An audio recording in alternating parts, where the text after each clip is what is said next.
Chapter 30. The slammer stood in an obscure place between the homestead and the north glade wall. Hidden behind thorny, ragged bushes that looked like they hadn't been trimmed in ages, it was a big block of roughly cut concrete with one tiny barred window and a wooden door that was locked with a menacing rusty metal latch. Like something out of the Dark Ages, Newt looked out at a key and opened it. Newt took out a key and opened it up, then motioned for Thomas to enter. There's only a chair in there and nothing at all for you to do. Enjoy yourself. Thomas groaned inwardly as he stepped inside and saw the one piece of furniture, an ugly, rickety chair with one leg obviously shorter than the rest, probably on purpose. Didn't even have a cushion. Have fun, Newt said before closing the door. Thomas turned back to his new home and heard the latch close and the lock click behind him. Newt's head appeared at the little glassless window, looking through the bars, a smirk on his face. Nice reward for breaking the rules. You saved some lives, Tommy, but you still need to learn. Yeah, I know. Order. Newt smiled. You're not half bad, Shank, but friends or no, gotta run things properly, keep us buggers alive.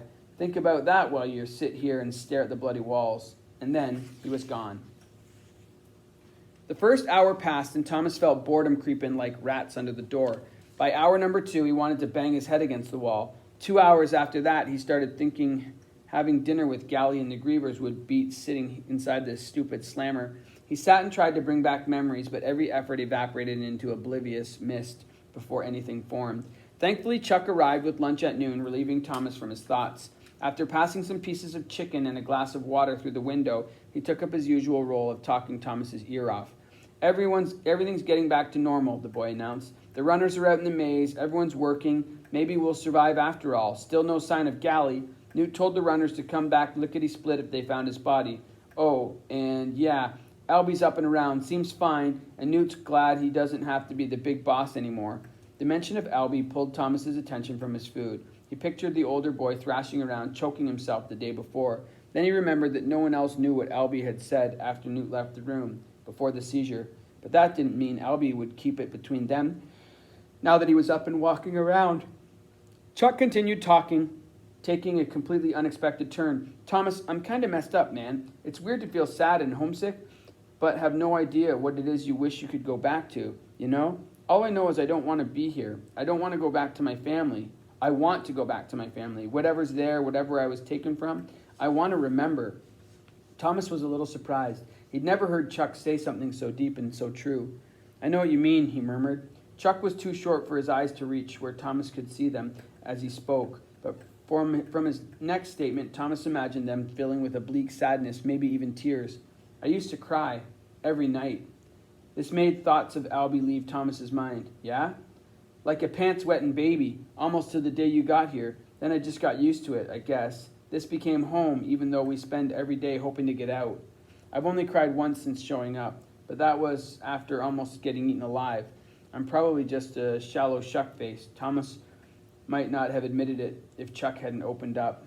You cried? He heard Chuck say through the window. Then?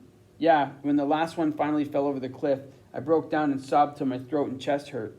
Thomas remembered all too well. Everything crushed in on me at once. Sure made me feel better. Don't feel bad about crying, ever. Kinda does make you feel better, huh? Weird how that works. A few minutes passed in silence. Thomas found himself hoping Chuck wouldn't leave. Hey, Thomas, Chuck asked. Still here? Do you think I have parents? Real parents? Thomas laughed, mostly to push away the sudden surge of sadness that statement caused. Of course you do, Shank. You need me to explain the birds and bees? Thomas's heart hurt. He could remember getting that lecture, but not who'd given it to him. That's not what I meant, Chuck said, his voice completely devoid of cheer. It was low and bleak, almost a mumble. Most of the guys who've gone through the changing remember terrible things they won't even talk about, which makes me doubt I have anything good back home. So, I mean, you think it's really possible I have a mom and a dad in the world somewhere missing me? Do you think they cry at night?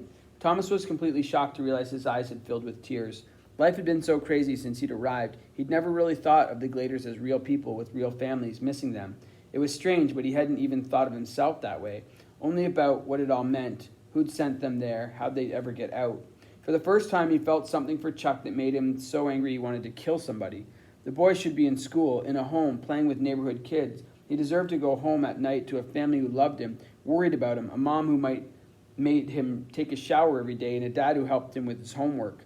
Thomas hated that people who'd taken this poor innocent kid from his family. He hated them with a passion. He didn't know a human could feel. He wanted them dead, tortured even. He wanted Chuck to be happy, but happiness had been ripped from their lives. Love had been ripped from their lives. Listen to me, Chuck. Thomas paused, calming down as much as he could, make sure his voice didn't crack.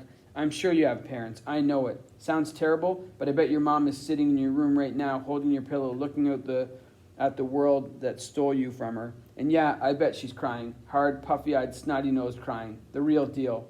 Chuck didn't say anything, but Thomas thought he heard the slightest of sniffles. Don't give up, Chuck. We're going to solve this thing. Get out of here. I'm a runner now. I promise on my life I'll get you back to that room of yours. Make your mom quit crying. And Thomas meant it. He felt it burn in his heart. Hope you're right, Chuck said with a shaky voice. He showed a thumbs-up sign in the window, then walked away. Thomas stood up to pace around the little room, fuming with an intense desire to keep his promise. I swear, Chuck, he whispered to no one, I swear I'll get you back home.